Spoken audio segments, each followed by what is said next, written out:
بسم اللہ الرحمن الرحیم۔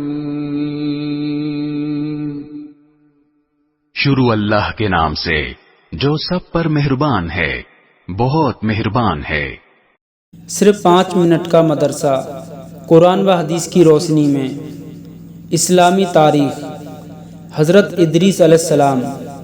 حضرت ادریس علیہ السلام مشہور نبی ہیں۔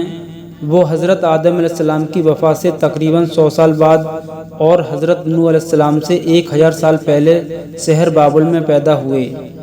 انہوں نے حضرت عیسیٰ علیہ السلام سے علم حاصل کیا۔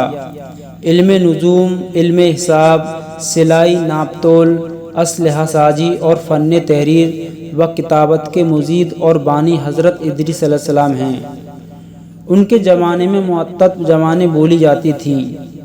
اللہ تعالیٰ نے ان کو ساری زبانیں سکھائیں، چنانچہ وہ لوگوں سے انہی کی زبان میں بات چیت کیا کرتے تھے۔ قرآن پاک میں ان کا اس طرح ذکر کیا گیا ہے کہ وہ بڑے سچے اور صبر کرنے والے نبی تھے۔ ان کو قرب خداوندی کا اونچا مرتبہ عطا کیا گیا تھا۔ مورخین نے آپ کے اخلاق کا تذکرہ اس طرح کیا ہے کہ گفتگو میں سنجیدہ، خاموش طبیعت تھے، چلتے وقت زمین پر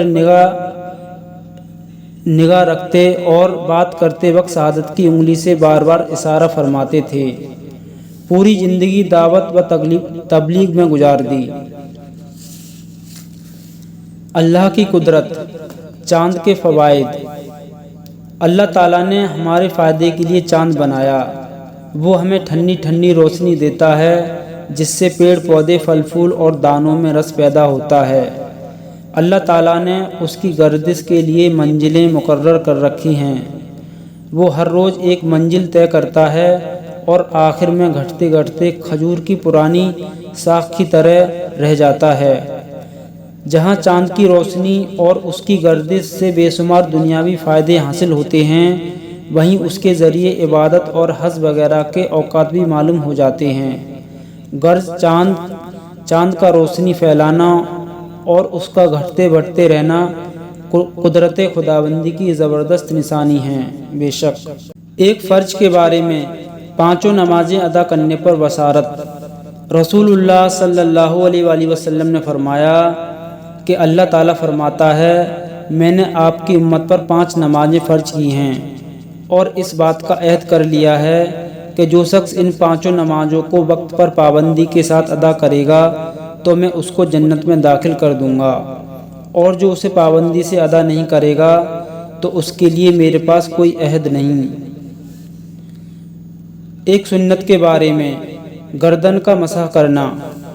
حضرت طلحہ اپنے دادا سے روایت کرتے ہیں کہ وہ بیان کرتے تھے کہ انہوں نے رسول اللہ صلی اللہ علیہ وآلہ وسلم کو وضو کرتے ہوئے دیکھا کہ آپ صلی اللہ علیہ وآلہ وسلم نے سر کا مسح کیا اور پھر دونوں ہاتھوں کو مسح کرتے ہوئے گدی پر پھیرا۔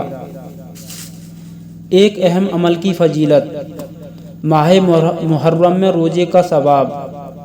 رسول اللہ صلی اللہ علیہ وآلہ وسلم نے فرمایا، جس نے ماہ محرم میں 1 دن کا روزہ رکھا تو اس کو ہر روزے کے بدلے 30 دن کے روزے رکھنے کا ثواب ملے گا۔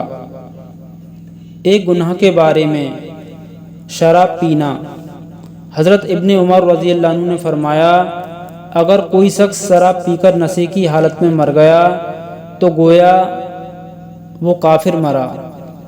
دنیا کے بارے میں، دنیا میں سادگی اختیار کرنا۔ رسول اللہ صلی اللہ علیہ وآلہ وسلم نے فرمایا، اے عائشہ، اگر تم قیامت کے دن مجھ سے ملنا چاہتی ہو تو بس تمہارے لیے اتنا ہی مال کافی ہے جتنا ایک مسافر کے پاس ہوتا ہے، اور اپنے آپ کو مالداروں کی صحبت سے بچائے رکھنا اور پرانے پھٹے ہوئے کپڑوں کو پیبند لگا کر استعمال کرتی رہنا۔ آخرت کے بارے میں، جنت کے پھل۔ قرآن میں اللہ تعالیٰ فرماتا ہے، جنت میں لوگوں کی یہ حالت ہوگی کہ ان پر جنت کے درختوں کے سائے جھکے ہوئے ہوں گے اور جنت کے پھل ان کے اختیار میں دے دیے جائیں گے، یعنی جہاں سے جو پھل چاہیں گے کھائیں گے۔ طب نبوی سے علاج۔ نماز میں شفا۔ حضرت ابو ہریرہ رضی اللہ عنہ فرماتے ہیں کہ میں نماز سے فارغ ہو کر آپ صلی اللہ علیہ وآلہ وسلم کی خدمت میں آ کر بیٹھ گیا پھر آپ صلی اللہ علیہ وآلہ وسلم نے میری طرف متوجہ فرماتے ہوئے ارشاد فرمایا، کیا تمہارے پیٹ میں درد ہے؟ میں نے کہا جی ہاں یا رسول اللہ۔ تو آپ صلی اللہ علیہ وآلہ وسلم نے فرمایا، اٹھو نماز پڑھو کیونکہ نماز میں شفا ہے۔ نوٹ: نماز اہم ترین عبادت ہونے کے ساتھ ساتھ بہت سی روحانی اور جسمانی بیماریوں کا علاج بھی ہے، اسی لیے نماز کو عبادت سمجھ کر ہی ادا کرنا چاہیے۔ قرآن کی نصیحت۔ قرآن میں اللہ تعالیٰ فرماتا ہے، تم ان لوگوں کی طرح مت ہو جانا جو آپس میں ایک دوسرے سے جدا ہو گئے اور اختلاف کرنے لگے جبکہ ان کے پاس صاف صاف دلائل آ چکے تھے، ایسے ہی لوگوں کے لیے بڑا عذاب ہوگا۔